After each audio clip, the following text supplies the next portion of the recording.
Hi friends, எல்லோரும் எப்படி இருக்கீங்க? நான் உங்கள் மெர்ஃபினா. இன்றைக்கி பிறந்தநாள் திருமண நாள் கொண்டாடுற எல்லாருக்கும் வாழ்த்துக்கள். இன்றைக்கி நம்ம என்ன வீடியோ பார்க்க போகிறோன்னா, ஃபங்க்ஷன் டைமில் எல்லாம் வீட்டை டெக்கரேட் பண்ணுறதுக்காக க்ரே பேப்பரில் செய்ய போகிறோம். இதை நீங்கள் வால் ஹேங்கிங், டோர் ஹேங்கிங், அதுக்கப்புறம் தோரணமாகவும் தொங்க விடலாம். அப்படி இல்லைன்னா நம்ம வீட்டுக்குள்ளேயெல்லாம் முதல்ல கலர் பேப்பர் ஒட்டுவோம்ல, அந்த மாதிரியும் நீங்கள் ஒட்டலாம். மாலையாக போட்டு கூட டெக்கரேட் பண்ணலாம். இப்போ வாங்க வீடியோக்குள்ளே போகலாம். முதல்ல க்ரே பேப்பர் எடுத்துக்கணும். க்ரே பேப்பரில் நான் பிங்க் கலர் எடுத்திருக்கேன். உங்களுக்கு என்ன கலர் வேணுமோ அதை எடுத்துக்கோங்க. இந்த க்ரே பேப்பர் மடிச்சிருக்கோ அதை நல்லா ஃபுல்லாக விரிச்சிட்டு அதுக்கப்புறமா ஒரு ஓரத்துலேருந்து ஸ்கேல் வச்சு 5.5 சென்டிமீட்டருக்கு கட் பண்ணி எடுத்துக்கணும். நீளமாகவே அந்த பேப்பர் கட் பண்ணி எடுத்துக்கணும். இப்போ பாருங்கள், நான் கட் பண்ணது உங்களுக்கு ஸ்கேலில் வச்சு காட்டுறேன். 5.5 சென்டிமீட்டருக்கு இந்த மாதிரி கொஞ்சம் பேப்பர் நிறைய கட் பண்ணி வச்சுக்கோங்க. உங்களுக்கு எவ்வளோ பூ வேணுமோ அதுக்கு தகுந்த மாதிரி கட் பண்ணிக்கோங்க. கட் பண்ண பேப்பரை கொஞ்சம் சின்னதாக வர மாதிரி மடிக்கணும். 3 தடவை மடிச்சிருக்கிறேன். இந்த மாதிரி மடிக்கும் போது அந்த மடிப்பு நல்லா விழுகிற மாதிரி நல்லா தேய்ச்சி விடுங்க. மடித்ததுக்கு அப்புறமா ஸ்கேல் வச்சு அந்த பேப்பரில் மறுபடியும் 5.5 சென்டிமீட்டருக்கு கட் பண்ணி எடுக்கணும்.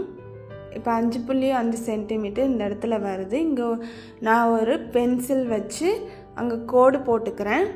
அதுக்கப்புறம் மீதி இருக்கிற பேப்பர்லாம் கட் பண்ணி எடுத்துடணும்.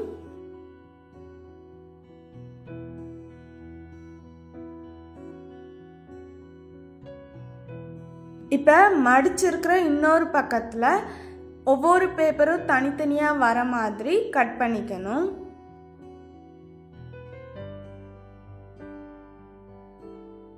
இப்போ க்ரே பேப்பரில் பார்த்தீங்கன்னா நிறைய கோடு இருக்கிற மாதிரி இருக்கும். அந்த கோடு இப்படி நேராக இருக்கணும். அந்த மாதிரி பேப்பரை வச்சுக்கோங்க. இந்த மாதிரி சைடாக வரக்கூடாது. க்ரே பேப்பரில் கோடு இருக்கிறது இந்த மாதிரி ஸ்ட்ரெயிட்டாக இருக்கணும். அந்த மாதிரி பேப்பரை எடுத்து வச்சுக்கோங்க. அதுக்கப்புறம் அந்த பேப்பரை 3 தடவை மடிக்கணும். அந்த பேப்பர் சின்னதாக வரணும். அந்த மாதிரி மடிச்சுட்டு அந்த பேப்பரோட 2 ஓரங்களையும் வி ஷேப்பில் கட் பண்ணிக்கணும்.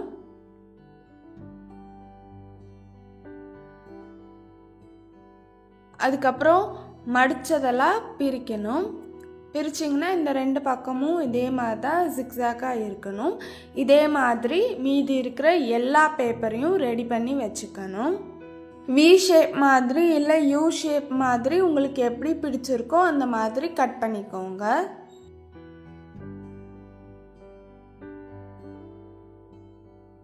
பேப்பரெல்லாம் கட் பண்ணி ரெடி பண்ணி வச்சதுக்கப்புறமா ஒரு பேப்பரை எடுத்துகிட்டு அதை 2ஆக மடிக்கணும். அதுக்கப்புறம் அந்த பேப்பரோட சென்டர் எல்லாத்தையும் ஒன்றா சேர்த்து பிடிக்கணும். பிடிச்சிங்கன்னா அப்படியே 2 பக்கம் பார்த்திங்கன்னா பூ மாதிரி இருக்கும்.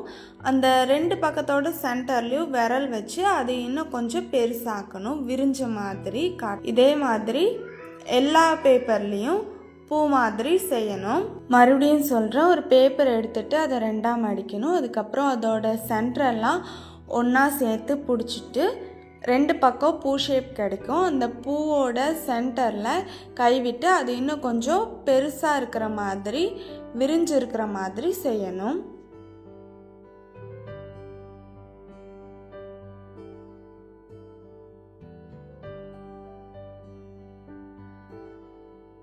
கட் பண்ண பேப்பர் எல்லாத்துலேயும் பூ செஞ்சு முடிச்சாச்சு.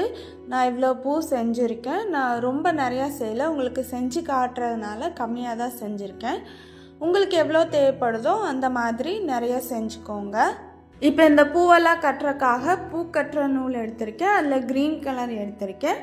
உங்களுக்கு என்ன கலர் வேணாலும் எடுத்துக்கோங்க. க்ரீன் கலர் எடுத்தால் அந்த பிங்க் கலர் கூட கொஞ்சம் க்ரீன் கலர் சேரும்போது அது பார்க்குறதுக்கு நல்லாயிருக்கும். அதனால் நான் க்ரீன் கலர் நூல் எடுத்திருக்கேன். இப்போ நூலில் அந்த பூ வைக்கணும். அதுக்கப்புறம் ஒரு சுற்றணும். கீழ் பக்கமாக ஒரு சுற்றணும். அதுக்கப்புறம் நம்ம விரலில் ஒரு சுற்றிட்டு அந்த சென்டர் இருக்கிற நூலை பூக்குள்ளே போட்டு அதை டைட் பண்ணணும்.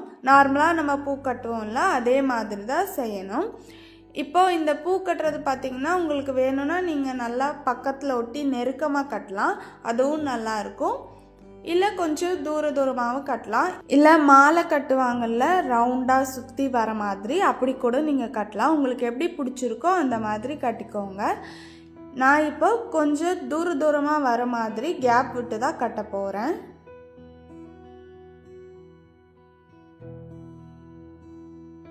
இந்த மாதிரி கொஞ்சம் கேப் விட்டால் போதும். ரொம்ப தூரமாக கட்டாதீங்க. ரொம்ப கேப்பாக இருந்தாலும் பார்க்குறக்கு அவ்வளோ நல்லா இருக்காது. கொஞ்சம் கேப் இருந்தால் போதும்.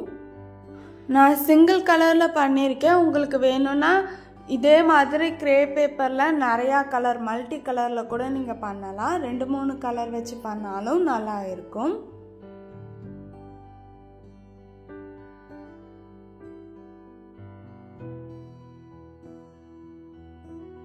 அவ்வளோதான். கொஞ்சமாக தான் நான் பூ செஞ்சுருந்தேன். அது எல்லாத்தையுமே கட்டி முடிச்சாச்சு. இப்போது நம்ம கட்டி முடித்ததுக்கப்புறமா எக்ஸ்ட்ரா நம்ம நூல் கொஞ்சம் விட்டுட்டு அதுக்கப்புறம் கட் பண்ணணும். நம்ம ஏற்கனவே கட்டும்போது இதே மாதிரி கொஞ்சம் நூல் விட்டுட்டே கட் பண்ணுங்கள். அப்போ தான் நம்ம எதுலையாவது டெக்கரேட் பண்ணுறதுக்காக கட்டி வைக்கிறதுக்கு ஈஸியாக இருக்கும்.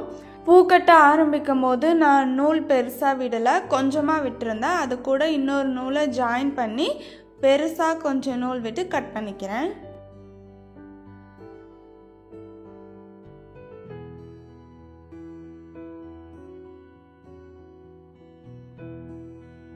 அவ்வளோதான் ஃப்ரெண்ட்ஸ், நம்ம டெக்கரேட் பண்ணுறதுக்காக கிரேப் பேப்பரில் செஞ்சாச்சு. நீங்களும் இந்த மாதிரி செஞ்சு உங்கள் வீட்டில் டெக்கரேட் பண்ணுங்கள். இது ரொம்ப சூப்பராக இருக்கும். பார்க்குறக்கு கொஞ்சம் நேச்சுரலான பூ மாதிரியும் இருக்கும். இப்போ நான் தள்ளி கட்டியிருந்தது பார்த்தீங்களா, நெருக்கமாக கட்டியிருந்தால் எப்படி இருக்கும் அப்படிங்கிறதையும் நான் வச்சு காட்டுறேன் பாருங்கள். உங்களுக்கு எப்படி பிடிச்சிருக்கோ அந்த மாதிரி நீங்கள் கட்டிக்கோங்க. நம்ம கட்டியிருக்கிற இந்த பூவை நீங்கள் எப்படி வேணாலும் வச்சு டெக்கரேட் பண்ணலாம். வால் ஹேங்கிங்காகவும் பண்ணலாம், டோர் ஹேங்கிங்காகவும் பண்ணலாம், இல்லை தோரணம் மாதிரியும் போடலாம். அப்படி இல்லைன்னா வீட்டுக்குள்ளே நம்ம மேலே இருக்கிற செவுத்தில் கலர் பேப்பரில் ஒட்டுவோம்ல, அந்த மாதிரியும் கூட இந்த பூவை நீங்கள் ஒட்டலாம். பார்க்குறக்கு டிஃப்ரெண்ட்டாக சூப்பராக இருக்கும். மாலை மாதிரியும் நீங்கள் போடலாம். ஓகே ஃப்ரெண்ட்ஸ், உங்களுக்கு இந்த வீடியோ பிடிச்சிருந்தா லைக் பண்ணுங்கள், ஷேர் பண்ணுங்கள், கமெண்ட் பண்ணுங்கள்.